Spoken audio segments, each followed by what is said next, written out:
How do I get down there?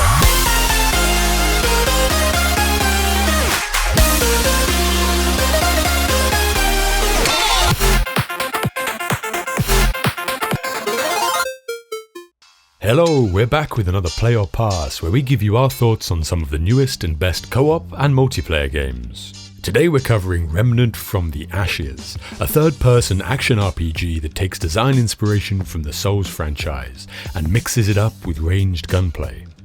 Set in a post-apocalyptic world that's been swarmed with demonic creatures, you play as one of the last remnants of humanity, whose purpose lies in setting out to shoot your way through hordes of different enemies, exploring different environments, and ultimately finding a way to rebuild your home and create a foothold for your people. The game uses procedurally generated worlds that will change every time you start a new adventure, and as you play through the game, you fight your way through enemies and challenging bosses in a similar way to games like Dark Souls. The enemies you defeat and the places you explore will reward you with unique weapons and armour, and the resources you need to make yourself more powerful. Best of all, this game can be played alone or with friends, so we jumped on to find out whether Remnant from the Ashes is a play or a pass. After a bit of time making sure we look the part, we were given the choice of 3 archetypes to pick from: Hunter, Ex-Cultist and Scrapper. The specialisations didn't seem particularly distinct. Each class mostly plays the same but can be upgraded to suit a specific playstyle.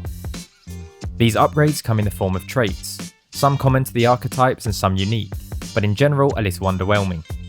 After a short session you might unlock a trait point to spend, which could get me 2.5 HP, 2.5 stamina, or 1% of enemy awareness.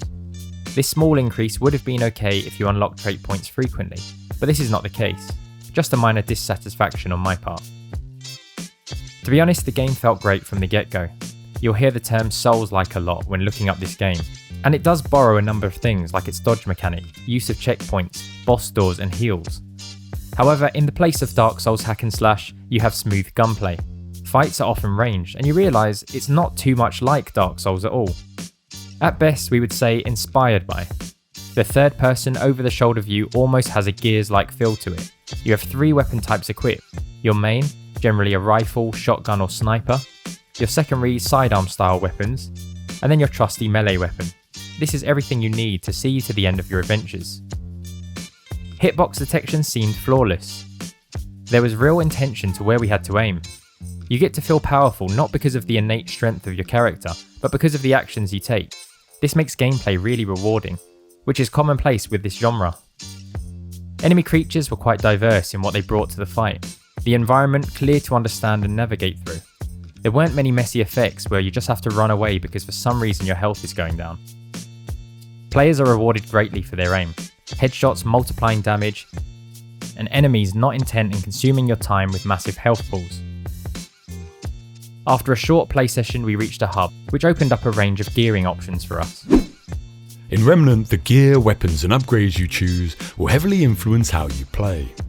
The weapons you begin with will depend upon the starting class you pick. However, don't worry about being locked into this gear for the rest of the game, because you'll have the opportunity to buy all of the starting weapons and armour early on for a decent price.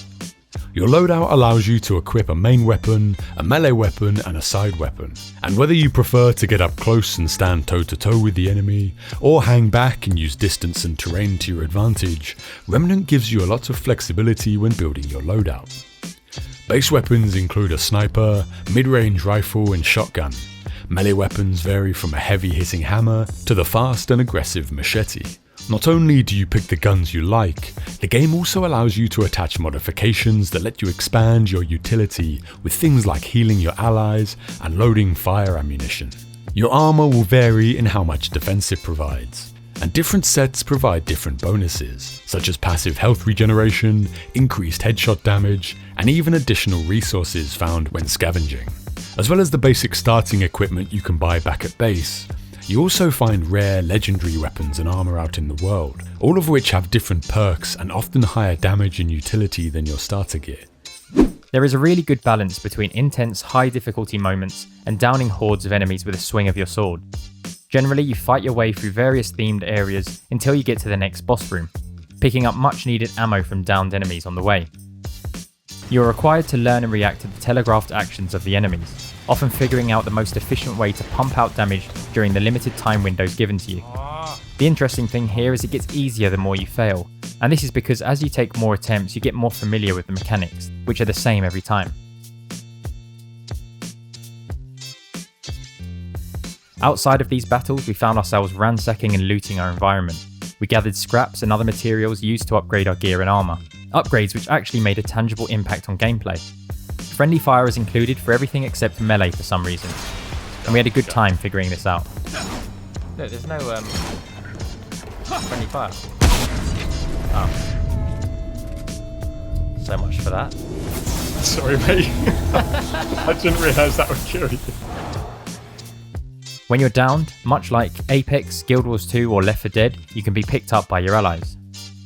Our characters come equipped with 4 utility slots for consumables that heal, remove debilitating effects, and give temporary buffs, adding another layer of management during gameplay. The general experience does co-op really well. We made decisions together and we were affected by the good and bad plays made by each other. And with DLC around the corner, we might just be back before you know it. As a lover of the Dark Souls franchise, Remnant from the Ashes was instantly familiar to me. The way the levels twist and turn on each other, the challenging but rewarding boss fights, and the overall dark and mysterious feel of the world you find yourself in all lend themselves to a Souls-like game. And while the game obviously takes inspiration from Souls titles, we think it does enough to stand on its own legs, separate itself and inject its own character. Overall, we gave the game a 4 out of 5. The smooth and responsive combat, coupled with the challenging difficulty and interesting range of enemies and bosses, means that you're often fighting at the edge of your seat. The world is made up of unique, interesting and mysterious areas, each one asking something different from you, and each providing its own terrain, lore and hostile inhabitants.